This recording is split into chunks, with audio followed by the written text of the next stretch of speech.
You know that moment when your entire carefully constructed life just implodes? When years of keeping your cards close to your chest, of swallowing your pride, of playing the game, all of it just evaporates because of one stupid mistake? That was me, 3 months ago. One unmuted Zoom call, 47 witnesses, and a text notification from my bank that changed everything. I still remember staring at my screen, watching the chat explode with messages, watching people's faces change, some shocked, some confused, some with this look. This look I'll never forget, like they'd caught me in a lie I didn't even know I was telling. Must be nice, someone typed in the chat. Just 3 words that felt like an accusation. And then my manager's private message popping up. Stay on after the call. We need to talk about this. I felt physically sick, like the floor had dropped out from under me. 5 years at that company, and in 30 seconds, I became someone else to all of them. Sorry, I should back up. I'm Viv Morello. I'm 39. Until recently, I was a senior creative strategist at Bluestone Media, where I'd worked my ass off since I was 34. Before that is why I had 6.7 million to wire to anyone in the first place. Actually, before I get into this whole mess, if you're new here, please hit subscribe. Also, like this video if you've ever had people make assumptions about you that weren't true. And tell me in the comments where you're watching from, because I'm still trying to figure out if what happened to me is just a toxic Bay Area thing or if it's universal. Okay, so the money. My mom died when I was 8. Cancer. My dad raised me alone, and he was complicated, brilliant but difficult. He was a software engineer back in the late 90s and early 2000s. He worked for 3 different startups that went nowhere. And then in 2004, he helped found a company called DataVision. They developed security encryption software for banking systems. I was 21 when he started it, just finishing college. I remember him calling me, so excited, telling me this one was different. This one would work. I'd heard it before, so I just said, "That's great, Dad," and went back to studying for finals. For the next 5 years, I barely saw him. He worked constantly. Our relationship, already strained after years of him being emotionally unavailable while grieving my mom, became just holiday phone calls and occasional emails. Then in 2009, he had a heart attack at his desk. He was 58. At the funeral, all these tech guys in ill-fitting suits kept telling me what a genius he was, how his work had transformed the industry, how the company was being acquired for a substantial sum. I nodded and thanked them while feeling nothing but anger that he'd chosen work over having any real relationship with me. Then his lawyer called. My dad had left me everything: his house, his patents, and his equity in DataVision. The acquisition went through 3 months later. I was 26 years old and suddenly had 4.2 million in my bank account. I didn't tell a soul. Not my roommates, not my boyfriend, nobody, because the money felt tainted, like blood money, the payout for growing up without any real parenting. I did 3 things with that money. I paid off my student loans, I bought a modest condo in cash, and I put the rest in diversified investments. Then I got a regular job and lived like a normal person making $45,000 a year. Why? I don't know. Guilt, maybe. Or fear that the money would change me. Or maybe I was punishing my dad by not enjoying his wealth. Therapy has been illuminating on this topic. For years, I lived frugally. I took jobs based on what interested me, not what paid well. I dated people who had no idea I could buy their apartment building if I wanted to. I watched friends struggle with debt and housing costs during the 2008 recession while sitting on a growing fortune I never touched. By the time I joined Bluestone Media, my investments had grown to nearly 8 million. I still lived in the same condo, still drove a 2012 Honda, still brought lunch from home, still stressed about asking for raises just like everyone else. When people at work complained about money, I nodded sympathetically. When they organized happy hours at dive bars because they were affordable, I went along. When my manager Rowan told me that budget constraints meant my raise would be 2% instead of the 5% I'd earned, I accepted it. The truth is, I was playing a role, the role of normal person with normal financial concerns. And I'd been playing it so long it didn't even feel like acting anymore. Then my condo building announced it was converting to apartments. I had to move. After weeks of looking, I found this incredible property just outside the city. 12 acres with a main house, a smaller guest house, and a barn that had been converted to a stunning workspace. The moment I saw it, something broke open in me. I suddenly saw a different life, a life where I acknowledged my wealth instead of hiding it. Where I started the design studio I'd always dreamed of rather than helping build someone else's company. Where I created a space that could support other women creatives who needed mentorship and opportunities. The property was $6.5 million. With renovation costs and fees, the wire transfer would be $6.7 million. I made an offer. It was accepted. The bank called while I was in a Monday morning all-hands Zoom meeting to confirm the transfer details. I thought I hit mute. I swear I did. I even did the little hand wave you do when you're talking to someone off camera but don't want to interrupt the meeting. But I didn't hit mute. For 2 excruciating minutes, 47 colleagues heard me confirm my name, address, and the amount of $6.7 million to be wired from my account. When I realized, the meeting was still going, but the chat was blowing up. Did I just hear that right? $6.7 million? Who was that? It was Viv. Must be nice. How does someone in her position have that kind of money? And there it was, the accusation hidden in the question. How does someone like you have that much money? What did you do to get it? Who are you really? Then came Rowan's private message. Stay on after the call. We need to talk about this. When the meeting ended, my screen emptied until only Rowan remained, his face unreadable. So, he said, leaning forward, that was unexpected. I didn't know what to say, so I said nothing. Look, Viv, I'm not sure what's going on, but this raises some concerns. Concerns? I finally managed. About what? Well, for one, you've been with us for 5 years, always accepting the compensation we offered without much negotiation. If you're in a position to make multi-million-dollar purchases, it makes me question whether you've been transparent about your situation. The way he said situation made my skin crawl. My personal finances aren't relevant to my work here, I said, finding my voice. I've never misrepresented anything about my qualifications or my commitment. But you've created a certain impression, he continued. The team sees you as one of them. If they find out you've been, well, not who they thought you were, it affects team dynamics. It affects trust. And that's when I realized what was happening. I wasn't being accused of lying.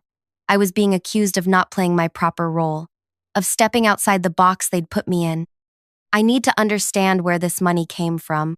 Rowan pressed. Is there something going on I should know about? Are you involved in some kind of outside business that might represent a conflict of interest? The implication was clear. No woman in my position could legitimately have that kind of money. It must be something shady. Or, I must be working for a competitor. Or I must be doing something that threatened him and the company. That's not something I'm comfortable discussing, I said, my voice shaking slightly.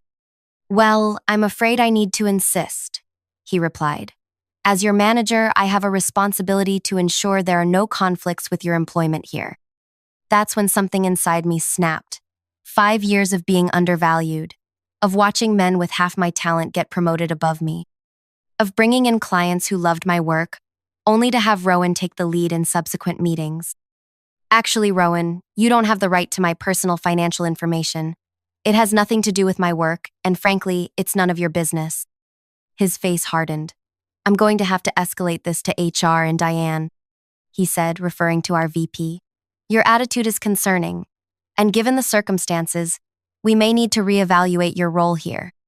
Do what you need to do, I said, and disconnected. I sat there, shaking, as message after message poured in from coworkers, some supportive, some obviously fishing for information, some passive-aggressive. Jasmine, who I'd thought was a friend. Hey girl, didn't know you were secretly loaded. We could have been going to much nicer happy hours, lol. Trey, a junior designer I'd mentored. I don't understand. If you have money, why did you make such a big deal about fighting for my raise last month? And then Derek, the executive creative director who'd passed me over for promotion twice. My office, 3 p.m., no excuses. I closed my laptop and sat in silence. Everything had changed. The careful life I'd constructed was falling apart, and I had no idea what would be left when the dust settled. What I didn't realize then was that the destruction of that life would be the best thing that ever happened to me. And that the real story wasn't about the money at all. It was about what happens when a woman finally stops apologizing for her power. But I didn't know any of that yet. All I knew was that I had 2 hours until I had to face Derek, and no idea what I was going to say when I did. Part 2. I almost didn't go to that meeting with Derek. I sat in my car in the parking lot for 20 minutes, seriously considering just driving away and never coming back. But something in me, maybe pride, maybe anger, maybe just the stubborn part of me that hates being misunderstood, made me walk through those doors. Derek was waiting in his glass-walled office, watching me approach. I could feel eyes following me as I walked across the open floor plan, the whispers, the sudden silences when I got too close. "Close the door," Derek said when I entered. "No hello, no pleasantries." I did, then sat across from him, saying nothing. Derek leaned back in his chair, studying me like I was a problem to solve. "So," he finally said, "you've been holding out on us." "I don't know what you mean," I replied, trying to keep my voice steady. He laughed, but there was no humor in it. "Come on, Viv, 6.7 million? That's not exactly chump change. The question is why someone with that kind of capital is working here, in this position, at this salary." The emphasis on "this position" made my stomach turn. The implication being, why would someone rich settle for being a senior strategist when they could be, what? An executive? A founder? "I like my job," I said simply. Or at least I did.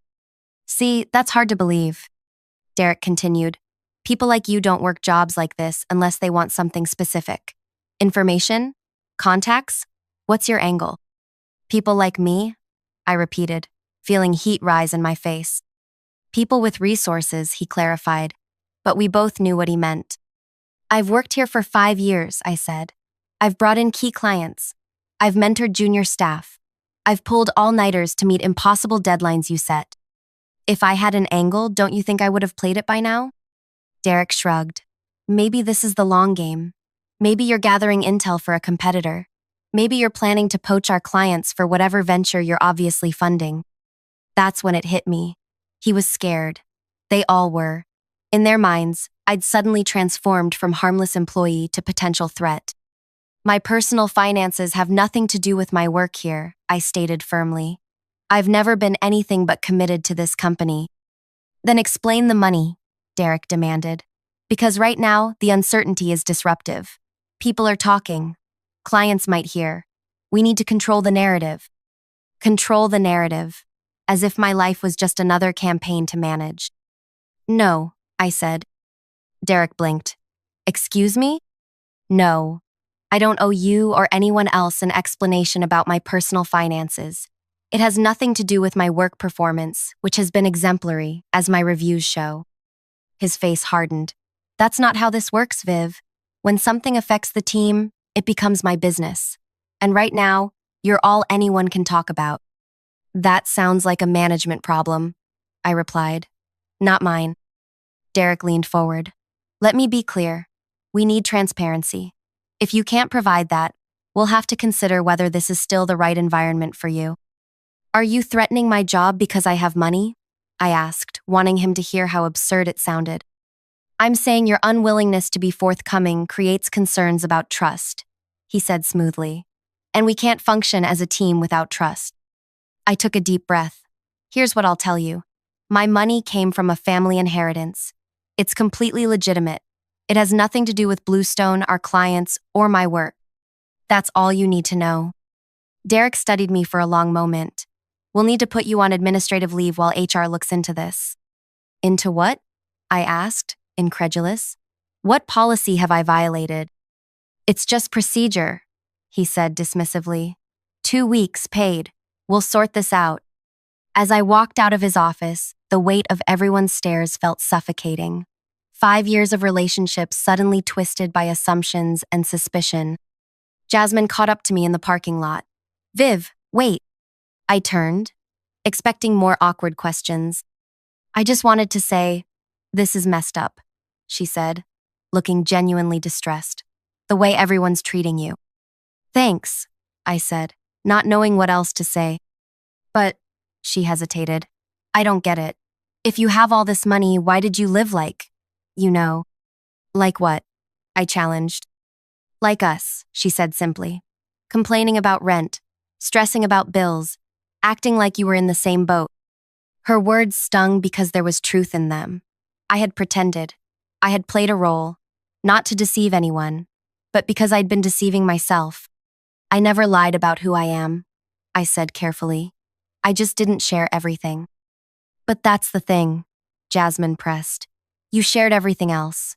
Your dating disasters, your dad issues, that time you got food poisoning at the client dinner. But you left out something huge. It makes me wonder what was real.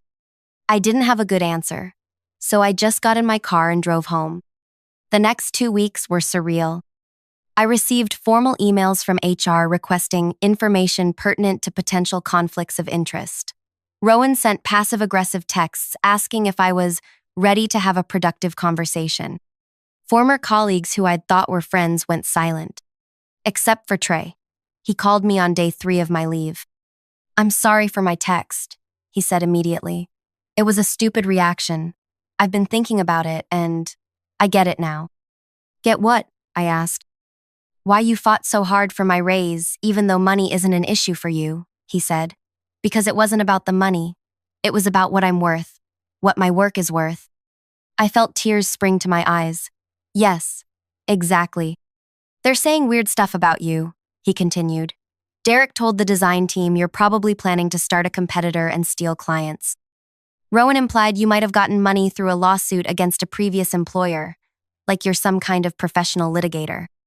I laughed bitterly. Wow. I defended you, Trey said. Then Derek pulled me aside and said I should be careful who I align myself with during this transition. Transition? I repeated. I think they're building a case to let you go, he said quietly. They're scared of you now.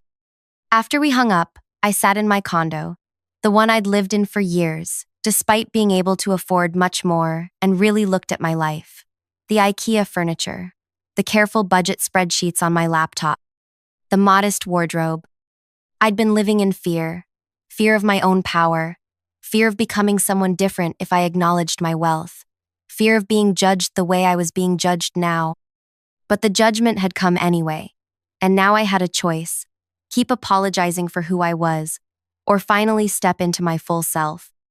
The next morning, I called my financial advisor and my lawyer. Then I called Diane, the VP, and requested a meeting. 2 days later, I walked into Bluestone's offices dressed differently than anyone there had ever seen me. No more blend into the background business casual. I wore a perfectly tailored suit that cost more than a month's rent for most of my colleagues. My usual messy bun replaced by a sleek, confident style. Diane was waiting with Derek, Rowan, and someone from HR whose name I couldn't remember. Thank you for coming in, Viv, Diane began, all corporate politeness. We wanted to discuss... I'm resigning, I interrupted. Effective immediately. They exchanged glances. We haven't completed our review, the HR person said. There's a process. I'm not interested in your process, I cut in. You've created a hostile work environment based on assumptions about my personal finances, which are legally none of your business. I've consulted with my attorney, and she agrees I have grounds for a substantial lawsuit. Derek's face flushed. There's no need to make threats. We're just trying to understand the situation. No, you're trying to control a narrative you have no right to, I replied. But it doesn't matter now. I'm done. If this is a negotiation tactic, Rowan started. I laughed. This isn't a negotiation. This is a courtesy. I'm letting you know I won't be back, and I expect my final paycheck and unused vacation time to be processed immediately. What about your clients? Diane asked, suddenly concerned. Your projects? I've prepared transition documents for everything, I said, sliding a folder across the table. Unlike you, I believe in professional integrity. The HR person looked nervous. Just to be clear, you're not planning legal action? That depends, I said, meeting each of their eyes in turn, on what happens next. I walked out feeling lighter than I had in years. Free. But the story doesn't end there. 3 weeks later, after closing on my new property, I incorporated my own design studio. I named it Morello Creative, after my dad's family name. I renovated the barn into a stunning workspace and the guest house into a residence for a rotating creative fellowship program. Then I started making calls. Not to Bluestone's clients, I didn't need to steal business, but to talented people I'd met over the years who were undervalued, overlooked, or stuck in toxic environments. People like Trey, who became my first hire. Jasmine texted when she heard. So this was your plan all along? To poach people? No plan, I wrote back. Just recognizing talent when I see it. 6 months in, Morello Creative was thriving. We were small but mighty, producing work that was already winning industry attention. I paid top market rates and offered equity to early team members. I created the environment I'd always wished existed. Then came the call that felt like karma in action. Viv, it's Diane from Bluestone. My heart raced, but I kept my voice neutral. What can I do for you, Diane? I'm calling about a potential collaboration, she said, sounding strained. We've been following Morello's work. It's impressive. Thank you, I said, waiting. The thing is, we've lost some key accounts recently. Clients are saying our creative has gotten stale. I bit back a smile. That sounds challenging. We'd like to discuss bringing Morello in as a creative partner on some projects, she continued. A fresh perspective. The irony was delicious. The company that had pushed me out now wanted to hire me back at my rates, on my terms. Send over the details, I said coolly. I'll consider it. And Viv? Diane added. For what it's worth, how things ended, it wasn't handled well. I should have stepped in. It wasn't an apology, not really, but it was an acknowledgement. I did take the project, and I made sure Trey led it, walking into Bluestone's offices as a respected creative director, not a junior designer fighting for scraps. The look on Derek's face when he realized he'd be reporting to Trey for approvals was worth every penny of that $6.7 million. But here's the real revenge. Living completely as myself. No more hiding, no more downplaying, no more apologies.